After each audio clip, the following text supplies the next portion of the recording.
Hey, what do we have here?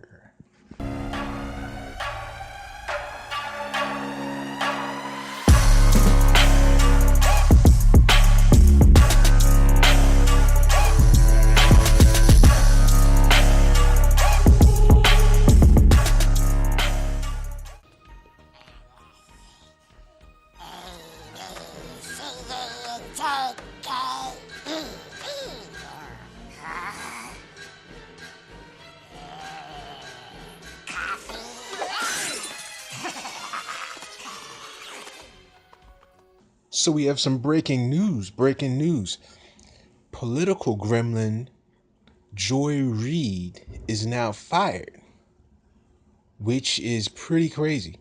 Nobody saw this coming. Nobody even thought this insane, wild, crazy looking person, gremlin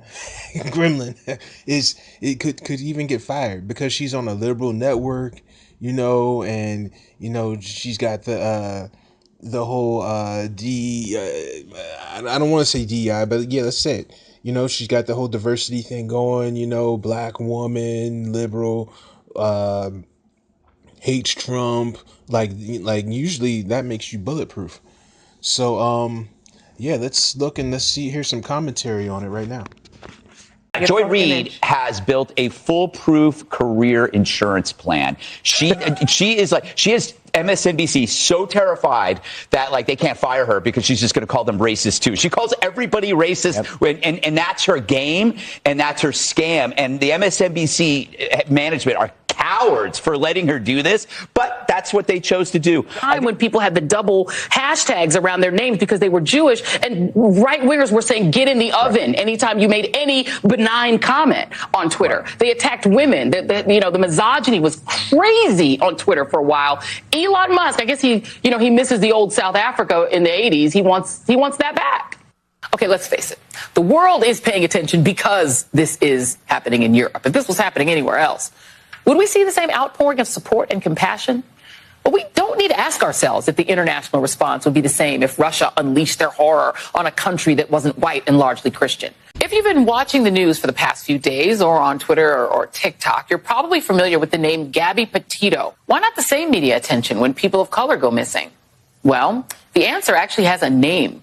Missing white woman syndrome, to describe the media and public fascination with missing white women like Lacey Peterson or Natalie Holloway, while ignoring cases involving missing people of color. That the coronavirus, or that the virus, was a very has low was not importance to many of the voters there. It was education, right, which is code for white parents don't like the idea of teaching about race. That white men had a particular kind of freedom and a particular kind of citizenship that only they have. That gives, from the slave catchers on, the right to inflict violence in the name of protecting property. That's like the foundational creation of the United States. You gotta love the Tim Scott standing there to provide the patina of diversity over that round of words, that basket full of words. If somehow they manage to stumble into the Supreme Court, do any of you guys trust Uncle Clarence and Amy Coney Barrett and those guys to actually follow the letter of the law? No. And who are these special citizens? Why, they're white so-called Christian conservatives who feel like this country was built by them for them. And so everyone but them needs to suck it up and let them have their way, or else. Kyle Rittenhouse trial. It reminded a lot of people of something, I just can't remember what it was. Oh, the Brett Kavanaugh hearings, in which Brett Kavanaugh, who had been accused by a high school friend of committing sexual abuse of her, cried his way through the hearings to make him a permanent member and Associate Justice of the United States Supreme Court. And his tears turned out to be more powerful than the tears of Christine Blasey Ford, which were the tears of an alleged victim. But in America, there's a thing about both white vigilantism and white tears, particularly male white tears. Really white tears in general. White men can get away with that too. And it has the same effect, even as the right tries to politicize the idea that masculinity is being robbed from American men by multiculturalism and wokeism. They still want to be able to have their tier. Wow. She is insufferable. I really can't stand people like this who just look at everything from a color thing. Oh, this is a Latino male, a black male, a white male. All that gremlin talk, man, it's so irritating. Oh, jeez. Well, let's see what Megyn Kelly has to say, because she kind of predicted this a little while ago. So let's check her out. Now, 3 months ago, Megyn Kelly predicted that Joy Reid would be fired. So Megyn Kelly, the host of the popular Megyn Kelly Show podcast on SiriusXM, predicted on Monday that MSNBC will eventually fire Joy Reid, who is a anchor of a nightly news show on the cable channel. Kelly said on her Monday show that Joy Reid wanted, quote unquote, a race riot, and that she actually does want some sort of rioting in the streets, or some sort of a race revolt. The controversial comments that Reid made last week included a call to white progressive women not to invite black women to protest marches against Trump. Apparently, there's a feeling of betrayal given that a majority of white women voted for Trump. Reid also made another controversial comment on her MSNBC broadcast, saying that, in effect, Trump will deport, quote unquote, brown people, even if they're in the country legally. She predicted that Trump would initiate a process of denaturalization, which would essentially strip citizenship from Latinos and Hispanics, even those who are in the country legally. Kelly hit out at MSNBC. She accused the cable network of allowing Joy Reid to, quote unquote, spew this racist hate on their channel. And Kelly also added that it's a tick-tock situation until her ass is fired. Was looking like Joy Reid's show is going to be over at the end of the week. Yeah, so it's going to be the end of that MSNBC lineup for the last 5 years. She was doing that for 5 years, but it was getting too extreme with all the hate.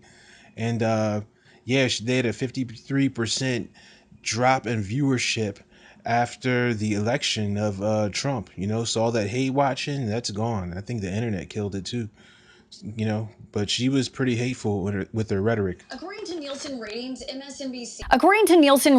MSNBC had a big election night, bringing in 6 million viewers. But the days following the election, MSNBC's viewership tanked to less than 1 million. The network losing more than half of its audience compared to its average viewership in October leading up to the election.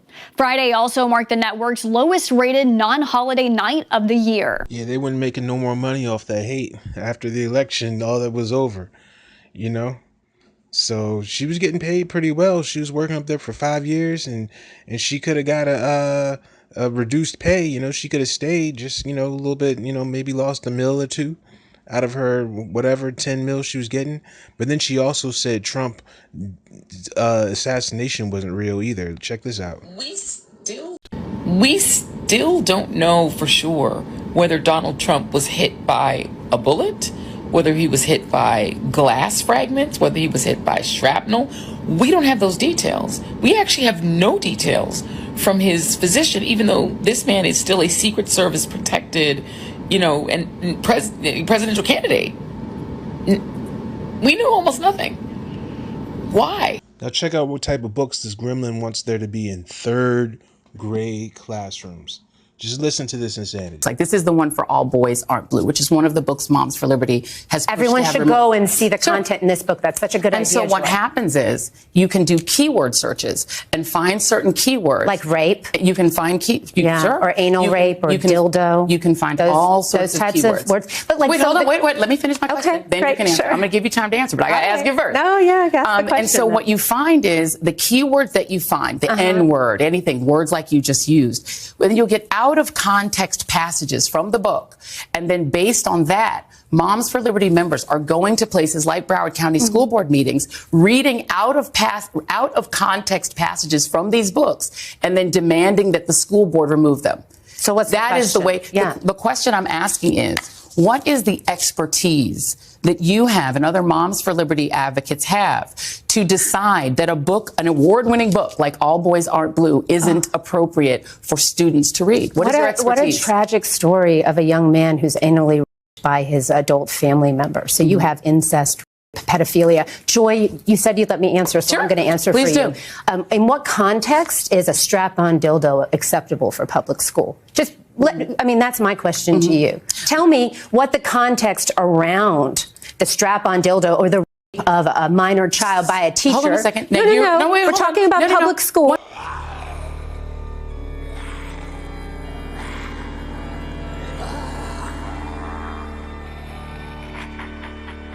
Yeah, y'all heard that. That's the type of crazy books that she wants in the classroom.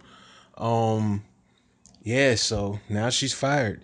And personally, I think that people like this shouldn't be fired. I think they should still stay there because I think it gives everybody an idea of how crazy they really are. And if we make all those people go away, it's kind of like I don't know, silencing them is a point, but I think the contrast is good. You can see normal sane people, then you see the insane like hers. But anyway, I'm out of here, so just give me a like and subscribe so I can dislike some more. Peace.